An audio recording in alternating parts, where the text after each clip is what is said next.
I remember the sound before the pain, the soft creak of my bedroom door at 2 a.m., the kind that slips under your skin before your mind wakes up. I opened my eyes to see Mason's silhouette standing over me, the hallway light cutting across the knife in his hand. For a second, I couldn't move. Then the heat hit my side sharp and blinding, and his breath brushed my ear like a warning I was never meant to survive. But the worst part wasn't the blade. It was what my parents did afterward. I used to tell myself that every family had rules that didn't make sense, and ours just happened to have more of them. In the Reed Hale house, doors stayed open, conversations stayed shallow, and anything uncomfortable was dismissed before it fully reached the air. Douglas called it keeping harmony. I called it surviving with my back against a wall. Most mornings, I left my bedroom with a quiet hope that today would be normal. I'd walk into the kitchen, sweater sleeves pulled over my hands, pretending the cold tile wasn't a reminder of how tense this house always felt. Karen would be at the counter, hair perfectly curled, even at 7 a.m., chatting with Mason like he was the son she woke up to. I'd murmur a soft morning, and she'd smile back, warm, polite, distant. The kind of smile you give a neighbor, not your daughter. Mason always played the harmless boy role perfectly. He'd grin, tousle his hair, and say something like, "Sleep okay, Savannah," in that syrupy, sweet tone that made Douglas beam with pride. Only I noticed the lingering way his eyes drifted to my room upstairs. Only I felt the chill. The little things started small. My wallet coming up short by about $40. The drawer where I kept my journal left slightly open. A pair of earrings missing from the dish by my mirror. I tried to bring it up, hesitant, careful, choosing every word like I was defusing a bomb, but Karen never let me finish. "You probably misplaced it," she'd say, barely looking up from whatever she was slicing. "You get scatterbrained during exam season. Douglas was worse. Savannah, you need to stop imagining problems. We don't lock doors in this house because we trust each other. That's what families do." His voice was firm, final, like the matter was closed before I'd even begun. But trust isn't blind. It feels different, warm, steady, honest. Whatever this house held, it wasn't that. The night I found my bottle of sleep medication missing several pills, I stood in the hallway listening to the soft hum of the vent, my heart thudding like it was trying to warn me. I wanted to believe it was an accident. I wanted to believe anything but the truth, settling heavily in my chest that someone had been in my room again, and no one in this house cared enough to wonder why. By the time I slid into the booth at Riverwalk Diner the next afternoon, I felt like my nerves were pulled taut, thread by thread. The familiar smell of brewed coffee and warm syrup should have calmed me, but nothing could quiet the thought that had kept me awake all night. Someone was in my room again. Alina took one look at me and pushed her iced latte aside. "Savannah, you look like you've been running from a ghost." "I might be," I whispered. My hands shook as I unwrapped a straw. Money went missing again. My journal drawer was open, and my medication 3 pills gone. Her eyes widened, sharp and focused now. "And you're sure, Mason?" Who else could it be? I didn't raise my voice, but anger flickered beneath every word. "And every time I try to talk to them, they treat me like I'm unstable." "That's not instability," Alina said. "That's manipulation." She leaned closer. "Sav, you need proof, something they can't twist." I stared at her, heart pounding. "Like what?" "Like video. Didn't you keep your old phone from sophomore year I had?" It was sitting in a drawer at home, slow and cracked but still able to record. The idea made my stomach tighten with both fear and relief. That night, after dinner, I slipped the old phone behind a stack of books on my dresser, angled toward the door. I tested the recording once, making sure the screen stayed dark. My hands were trembling by the time I clicked it into place. 3 days passed. 3 nights of light, sleeping every creak, sharpening my senses. Then, early Saturday morning, I finally had the courage to check the footage. I wish I hadn't watched it alone. At 1:47 a.m., the door eased open. Mason stepped inside like he'd done it 100 times. He didn't search, he prowled. He went through my backpack, thumbed through the cash pocket, and slipped bills into his jeans. He opened my journal reading pages like they were his right. And then my breath caught he stood at the foot of my bed. For 7 full minutes. He didn't move, didn't reach for anything, just stared at me sleeping. I felt sick. I took the phone straight to Alina's apartment, my hands numb the whole drive. She watched the footage in utter silence, one hand pressed to her mouth. When it ended, she looked at me with a kind of fear that wasn't for herself. "You have to show Karen," she said. "Right now. She can't deny this." "She will," I said softly. "But I'll try." That evening after dinner, I connected the phone to the living room TV. Karen and Douglas settled on the couch, Mason lingering in the hallway. The house felt too still, too rehearsed. "What is this about?" Douglas asked, irritated. "You need to see something I said." When the footage filled the screen, the room went silent. And then everything inside me cracked when Douglas finally spoke. "This proves nothing." For a second, I thought Douglas was joking. No one with functioning eyes could watch Mason rummage through my things and then hover over my sleeping body and call it nothing. But his expression stayed cold, carved from stone. Karen folded her arms. "Savannah, this is exactly what we've been talking about. You always assume the worst. Mason was probably looking for something you borrowed." My throat tightened. "My backpack, my wallet, my journal, at 2 a.m. "Watch your tone," Douglas snapped. "You set up a hidden camera in our house. That's the real issue here." I felt the floor tilt beneath me. The truth was on the screen. It wasn't enough. That night, I didn't sleep. I sat upright in bed, lights on, staring at the door as if I could hold it closed with sheer will.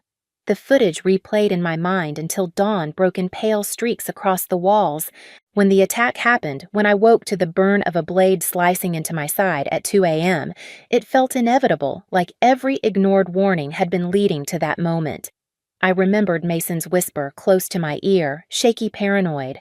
"I know what you're doing. You won't ruin this for me." Then the footsteps, then darkness. The next thing I knew, bright hospital lights glared overhead. The sheets felt scratchy, the air smelled like antiseptic, and moving even an inch sent pain radiating through my ribs. Detective Monroe sat beside my bed, a small notebook resting on his knee. "Savannah, I need you to walk me through what happened," he said gently. I told him everything, my voice thin but steady. The missing money, the missing pills, the video, the laughter. "That video is important," he said. "We already entered your phone into evidence." Before I could ask more, voices drifted from the hallway. Karen and Douglas. My pulse spiked. They stepped into the room with faces I didn't recognize, not shocked, not relieved, not grieving, just annoyed. When Monroe asked for their statement, Douglas let out a short, dismissive laugh. "She's doing this for attention. She stabbed herself." "She's been unstable for months." Karen nodded along. "She's jealous of Mason. Always has been." I felt something inside me tear. Their laughter in a hospital room where I lay stitched and shaking was the clearest betrayal I'd ever known. But Monroe's jaw tightened. He looked at them differently now. For the first time, someone finally did. Detective Monroe returned the next morning with a woman at his side, sharp suit, steady eyes, the kind of presence that makes a room feel smaller. She introduced herself as Detective Sloan and took a seat near the foot of my hospital bed. "We've been interviewing students at your school," Sloan said, flipping open a small notebook. "Several classmates mentioned Mason bragging about messing with you. One boy said Mason talked about going into your room at night. Thought it made him look bold." My stomach churned. "He bragged about that," Monroe nodded grimly. "He also told a student he'd been selling medication that didn't belong to him." Sloan lifted a small evidence bag. Inside was my sleep medication. My label carefully peeled off, the bottle scuffed. "We recovered this from his locker," she said, "along with a few things belonging to other students." My breath caught. "So you believe me?" Monroe leaned forward. "Savannah, the evidence is stacking up fast." But when he told Karen and Douglas about the findings, they doubled down. Karen insisted the items were planted. Douglas said the detectives were being manipulated by a dramatic teenager desperate for attention. Their denial should have hurt. Instead, it clarified everything. My family wasn't confused. They were choosing a reality where I was the problem because it protected the image they clung to. Protecting Mason meant more to them than protecting me. 2 weeks later, I was released from the hospital and moved into Alina's house. Her mom hugged me so tightly my ribs ached, but in a strange way, the ache felt good, like someone finally cared if I hurt. The preliminary hearing arrived faster than I expected. The courthouse was colder than I imagined, high ceilings echoing footsteps, the faint smell of old paper. Alina squeezed my hand as we walked through the metal detector. "You're not alone," she whispered. And for the first time, I believed it. Inside, ADA, Camille Foster, short hair, calm confidence, stood at our table. "Savannah," she said, "I need you to stay steady. The defense is going to question your credibility. They'll push hard, but we have the truth."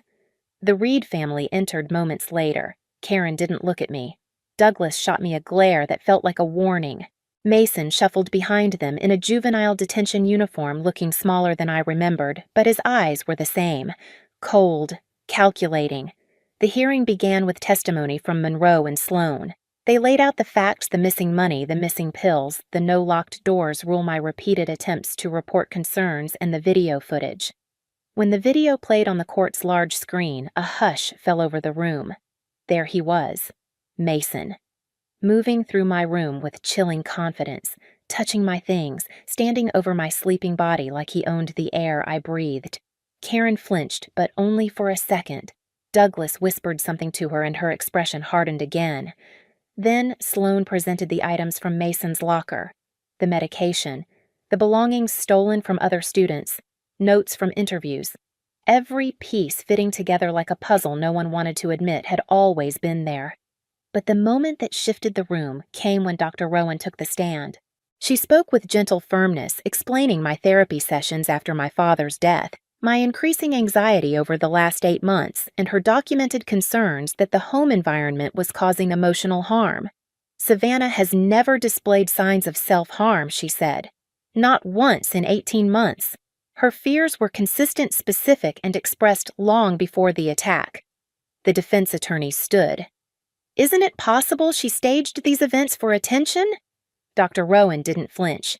"Attention-seeking doesn't create stab wounds." The courtroom murmured. Then it was my turn. I walked to the witness stand on legs that felt borrowed. The microphone seemed too close, too loud. But when I glanced at Alina, at Dr. Rowan, at Monroe, all looking at me with belief I had never received at home, I found my voice. I told them everything. The fear, the gaslighting, the nights lying awake listening for footsteps, the video, the attack, waking up to my parents laughing in the hospital hallway. When I finished, silence settled over the room like dust. Then Mason was called. His attorney warned him, but he still took the stand. Maybe he thought he could charm the judge. Maybe he thought Karen and Douglas's unwavering support meant the law would bend for him too. At first, he denied everything, said he'd gone into my room for a charger, said he never touched my medication, said the footage was taken out of context. But Adie Foster didn't let up. "Why were her pills in your locker?" she asked. He swallowed hard. "Someone put them, and the items belonging to other students." "That's I don't, and how do you explain standing over her bed for 7 minutes? He faltered. The courtroom felt like it was holding its breath. Then he blurted, "I didn't mean to hurt her." Karen gasped. Douglas cursed under his breath. Mason kept going, panicked. It wasn't supposed to go that far. I just wanted her to stop recording. She was trying to ruin everything. I closed my eyes as a wave of nausea hit. There it was, the admission. Foster nodded calmly.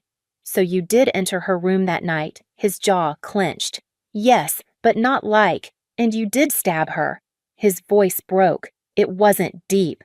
I didn't." Judge Carter raised a hand. "That's enough." The room fell silent. She looked at Mason with a severity that made even the air feel heavier. "This court has heard enough. Mr. Reed, your actions were deliberate, dangerous, and predatory, and the conduct of the adults in your home," her eyes cut to Karen, "and Douglas is nothing short of morally indefensible." I gripped the edge of the bench, heart hammering. She continued, voice steady as stone. For the charge of assault resulting in serious bodily injury, you will remain in juvenile detention until age 21. Upon release, you will undergo mandatory supervised probation. You are prohibited from contacting Savannah Hale for the rest of your life." Mason sagged in his seat. Judge Carter turned to Karen and Douglas next. "As for you two, this court finds your dismissal and mockery of your daughter's suffering appalling. You are sentenced to supervised probation community service, mandatory parenting courses, and full financial responsibility for Savannah's medical and therapy bills." The gavel hit. Just like that, the moment in the thumbnail became reality. The judge had read his sentence, and for the first time since that awful night, I felt the weight on my chest lift. I moved into Alina's house the same afternoon the sentencing ended. Her mom set a plate of warm food in front of me before I even sat down, the kind of simple kindness that made my throat tighten. For the first time in months, I slept through the night without jolting awake at every sound. Life didn't snap back to normal. It shifted slowly, gently into something safer. I spent mornings helping Alina with homework at the kitchen table, afternoons walking through quiet neighborhoods where the air didn't feel heavy, and evenings journaling without fear of someone reading over my shoulder. My stitches healed. The nightmares softened. Even the hospital smell dissolved from my memory. Detective Monroe checked in once just to make sure I was okay. Dr. Rowan helped me piece myself back together, reminding me that surviving wasn't weakness. It was proof of who I'd always been beneath the fear. When college application season came, I found myself drawn to criminal justice. Not out of anger, out of clarity. If someone hadn't believed me, if someone hadn't pushed past the lies, I don't know where I'd be. I wanted to be that person for someone else someday. Some nights, I still think about the girl I was the one who slept with her door half open because she wasn't allowed to protect herself. But I'm not her anymore. I learned that speaking up isn't betrayal. It's survival. And if you're living through something that feels wrong, trust your voice. It matters more than you know. Share your story in the comments and subscribe so you don't face the next chapter alone.